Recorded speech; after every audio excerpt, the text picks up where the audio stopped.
La famille de Christophe s'est lassée de la vie en ville et avait quitté leur ville surpeuplée en Allemagne pour s'installer dans un petit village de montagne au Portugal.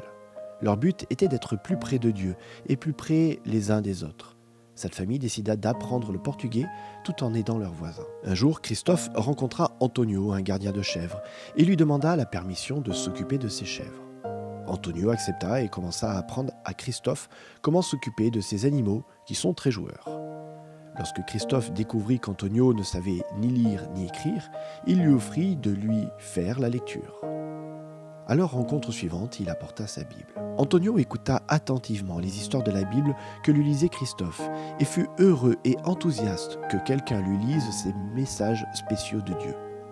Il dit à Christophe qu'il croyait à l'existence de Dieu dans le ciel et que, il y avait des années de cela, sa grand-mère avait cru au sabbat comme jour de repos et d'adoration. Comme l'église adventiste la plus proche était trop éloignée et les routes trop caouteuses pour les vieux os d'Antonio, la famille de Christophe vint chez Antonio pour adorer Dieu et lire la Bible avec lui. Le bruit s'étant répandu dans le voisinage que Christophe lisait la Bible à Antonio, plusieurs villageois se joignirent à la famille de Christophe pour adorer Dieu. Un nombre de plus en plus grand d'entre eux vint ainsi découvrir l'amour de Dieu. Dans toutes les montagnes du centre du Portugal, des gens entendent le message de Dieu parce qu'un jeune garçon a partagé l'amour de Dieu avec un gardien de chèvres.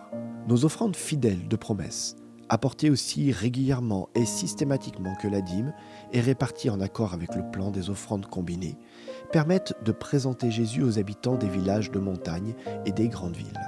Le plan des offrandes combinées suggère que de 50 à 60% de vos offrandes de promesses aident à soutenir financièrement le travail missionnaire de votre église locale, que 20 à 30% soutiennent les entreprises missionnaires régionales de votre fédération et que 20% soutiennent régulièrement le Fonds missionnaire mondial, appelé aussi budget mondial.